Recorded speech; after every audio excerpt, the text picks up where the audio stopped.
Hello everyone, welcome to today's news starter. Let us begin with the prelims practice question of the day.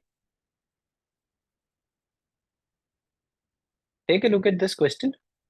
In case of a tie after votes are counted in Rajya Sabha election, how would the winner be decided?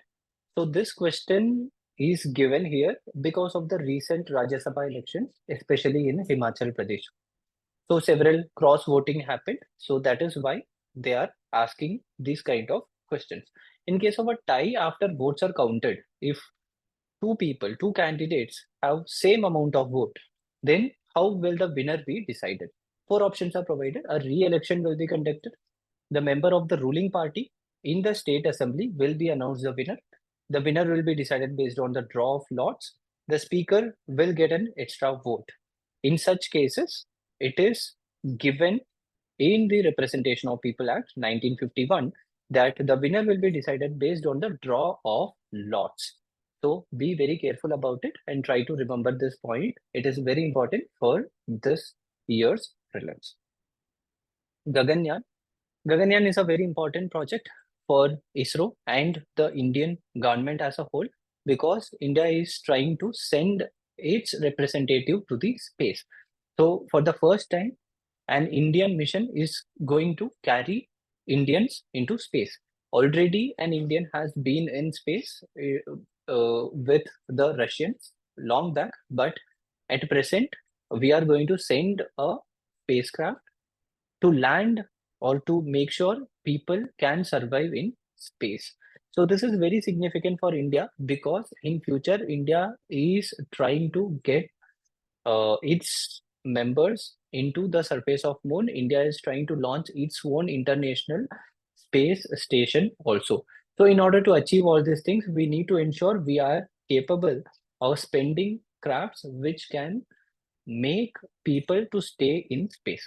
So this is the importance of this project. What are all the points you need to remember from your examination perspective? See, this kind of question is important for prelims as well as mains. In 2023, we got a question about Chandrayaan, and that is the reason we need to study about Gaganyaan also. So the aim of the mission is to send Indian astronauts to low Earth orbit for a short duration of time. So they will send the astronauts and then they will come back to the Earth also. Coordinating body for Gaganyaan is called the Human Space Flight Center. There will be a Human Space Flight Center. This center will take care of the entire mission coordination and everything. Information dissemination can happen with Human Space Flight Center, HSFC. Launch vehicle used as LVM-3, Launch Vehicle Mark 3. Earlier it was called as the GSLV, Geosynchronous Launch Vehicle MK3. Now they have renamed it as Launch Vehicle Mark 3. It is a three-stage rocket. The first stage comprises of two solid fuel boosters. Second stage is powered by two liquid fueled boosters and Vikas 2 engine. Vikas 2 engine was an engine made by ISRO itself. The third stage has CE20, that is cryogenic engine 20. It is an endogenous cryogenic engine. What are the fuels used here? Hydrogen and oxygen. Hydrogen is the fuel, oxygen is the oxidizer with which the fuel will be burned. So these points are very, very important. The LVM-3 is Launch Vehicle 3. Earlier it was called as Geosynchronous Launch Vehicle MK3. It has three stages. The first stage has two solid fuel boosters. Second has two liquid, and the third one is cryogenic engine with liquefied hydrogen and liquefied oxygen. So these points should be remembered. Other than this, what are all the important components? A crew module is there and a service module is there. So three important things you need to remember when we talk about Gaganyaan. First one is a Human Space Flight Center. It is the coordinating body. Human Space Flight Center is the coordinating body. Other than that, we have two important modules. One is the crew module and then the service module. The crew module means the space in which the astronaut crew is going to stay and what are all the important components we have there. The entire crew module can make sure three astronauts can be there for a week. parachutes are there to slow down the descent into the ground. So when it comes back to earth, it need to slow down so that it can land safely. So parachutes are present, environmental control and life support system, because there will be very less or almost zero gravity, so they need to survive there. So we need to control the environment, we need to provide them life support also. All these things are present. And crew escape system, in case of any disastrous event, they should be in a position to escape from the module. So these things are present in crew module. Then we have the service module.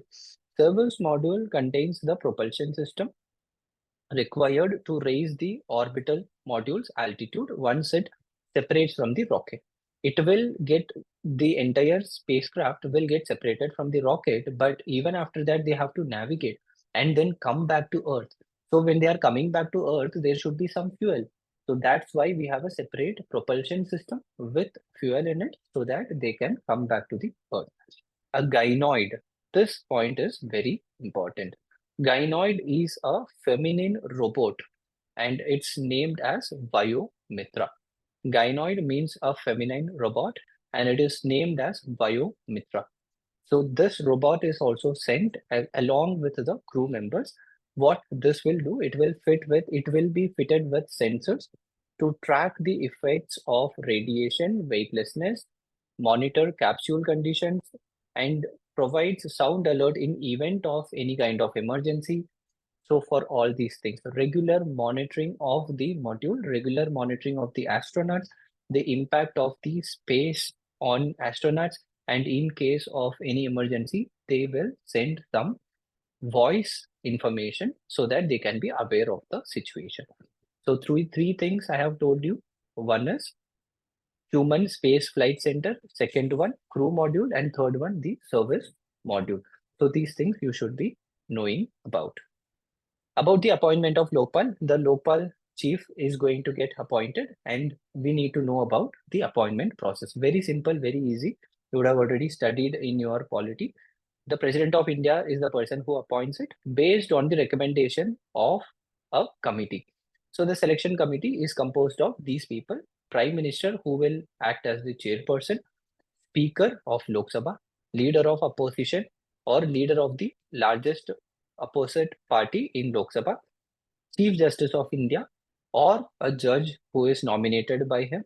Apart from that, a eminent jurist will also be there, and this eminent jurist is appointed by the president, not by the government. So these are all the members. Prime Minister, of course, it is very obvious. Chief Justice of India is also there. Leader of opposition, the chairman or the speaker of the Lok Sabha, and one eminent jurist. The Lokpal is made up of one chairman and 8 members. So in total, 9 people are there. One chairman and 8 members are there. Half of the members must be judicial members. Other half will be from SC, ST, OBC, minority, and women.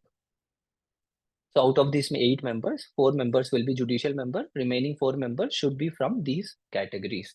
Term of office is 5 years, or until they reach 70 years, whichever is the earliest, they can retire. So these points are very important for your prelims. Try to remember it. Plastic waste management in Himalayas. There was a very good article in Hindu today. You can take a look at it. You can read it also. For mains examination, it will help. But if you are getting a question in mains about what are all the methods we have taken to protect our Himalayan ecosystem from plastic waste, because more than 90% of the waste in Himalayas were found to be plastic, then you need to have some points, and that's what we have explained here.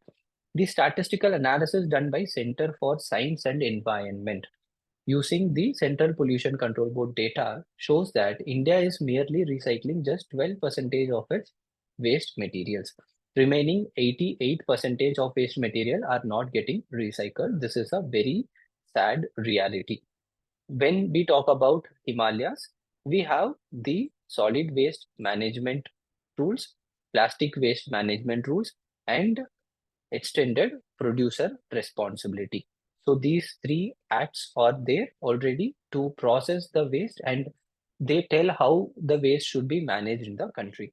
Sikkim, which is a Himalayan state, has already banned plastics. They have banned single-use plastic. They have banned even mineral water bottles from 2022.